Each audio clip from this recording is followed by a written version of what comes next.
ಏನು ಘಟನೆ ಇದು ನಿಮಗೆ ಯಾವಾಗ ಗೊತ್ತಾಯಿತು? ಸರ, ನಮ್ಮ ಮಗಳನ್ನು 2019 ನಾವು ಹಾನಗಲ್ ತಾಲೂಕು ಕೊಪ್ಪ ಗ್ರಾಮ ಶ್ರೀಧರ್ ಬಂಗಾರಿ ಅನ್ನೋರಿಗೆ ಮಾಡಿಕೊಟ್ಟಿದ್ವಿ. ಅವನು 2-3 ವರ್ಷ ಚೆಂದಾಗಿ ನಡ್ಕೊಂಡ. ಮೊದಲೂ ಡ್ರಿಂಕ್ಸ್ ಮಾಡ್ತಾ ಇದ್ನೋ ಇರ್ಬೋದು. ತದನಂತರ 3 ವರ್ಷದ ಮೇಲ್ಪಟ್ಟು ಪ್ರತಿನಿತ್ಯ 24 ತಾಸು ಡ್ರಿಂಕ್ಸ್ ಮಾಡ್ತಿದ್ದ. ಅವನಿಗೆ ಆಸ್ತಿ 20 ಎಕರೆ ಆಸ್ತಿ ಐತಿ ಅಂತೇಳಿ ನಾವು ಚಲೋ ನಡ್ಕೊಂಡು ಹೋಗೋಣಂತ ಕೊಟ್ಟಿವಿ.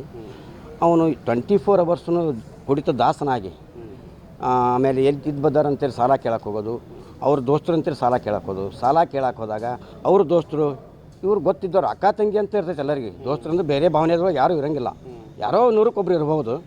ಅವರು ಏನೋ ಮಮತಾ ನಿನ್ನ ಗಂಡ ಪದೇ ಪದೇ ರೊಕ್ಕ ಕೇಳ್ತಾನಲ್ಲ, ಮತ್ತು ರೊಕ್ಕ ಕೊಡಲೇಬೇಡ, ಬೇಡಣ್ಣ ಆಲ್ರೆಡಿ ಎಲ್ಲಿ ಬೇಕಾದ್ರೆ ಒಂದು ಸಾಲ ಮಾಡ್ಕೊಂಡಣ, ಕೊಡಬೇಡ ಅಂತಂದು ಹೇಳಿದಾಗ ಈಕಿ ಫೋನ್ ನೋಡಿ ಇವ್ಯಾಕೆ ಫೋನ್ ಹಚ್ಚಿದ್ದ ಅಂತ ಸಂಶಯ ಪಡೋದು, ಪ್ರತಿನಿತ್ಯ ಕಿರುಕುಳ ಕೊಡೋದು.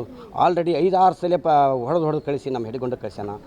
ಕೊಟ್ಟು ಹೆಣ್ಕುಲು ಕೊಡ್ತು ಅಂತೇಳಿ ಇವ್ರು ತಿಳ್ಕೊಂಡು ತಂದೆ ತಾಯಿಗಳು ನನ್ನ ಮಗಳು ಬಾಳೆಗೆಡಬಾರ್ದು ಅಂತೇಳಿ ಹೋಗಿ ರಾಜಿ ಪಂಚಾಯತಿ ಮಾಡಿ ಅಲ್ಲಿ ಕಳಿಸಿ ಬಂದು ಕೇವಲ ಮೊನ್ನೆ 8ನೇ ತಾರೀಕಿನ ದಿವಸ ಅವ್ರ ಅಣ್ಣ ಹೋಗಿ ಹಿಂಗೆಲ್ಲ ಆಗಬಾರ್ದವ, ನಮಗೆ ಊರಾಗ ಕೆಟ್ಟ ಹೆಸರು ಬರ್ತೈತಿ, ನೀನು ಗಂಡನ ಮನೆಯಾಗ ಇರ್ಬೇಕು ಅಂತೇಳಿ ಅಲ್ಲಿಗೆ ಹೋಗಿ ಕಳಿಸಿ ಬಂದು 2 ದಿವಸಕ್ಕನ ಇವ ಊರಲ್ಲಿ ಹಾಕಿ ಕೊಂದು ಅಲ್ಲಿಂದ 3 ಗಾಲಿ ಕಟ್ಮೋದಾಗ ಹಾನಗಲ್ ಸೇವಾಗಾರಕ್ಕೆ ಹೇರಿ ಕಳಿಸ್ಯಾನ. ಗಂಡನೇ ಹೇರಿ ಕಳಿಸಿದ. ಅವ್ರ ಮನೆಯವ್ರು ಯಾರು ಇರಲಿಲ್ಲ. ಅವ್ರ ಮನೆಯವ್ರು ನಾವು ನೋಡಿಲ್ಲ.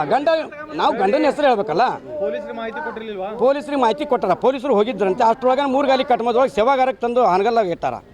ತವ್ರ ಮನೆಯವರು ಅಲ್ಲಿಗೆ ಹೋಗಿ ಎಂಟ್ರಿ ಕೊಡೋಕ್ಕಿಂತ ಪೂರ್ವದೊಳಗೆ ಸೇವಾಗಾರದೊಳಗೆ ಬಾಡಿ ಐತಿ.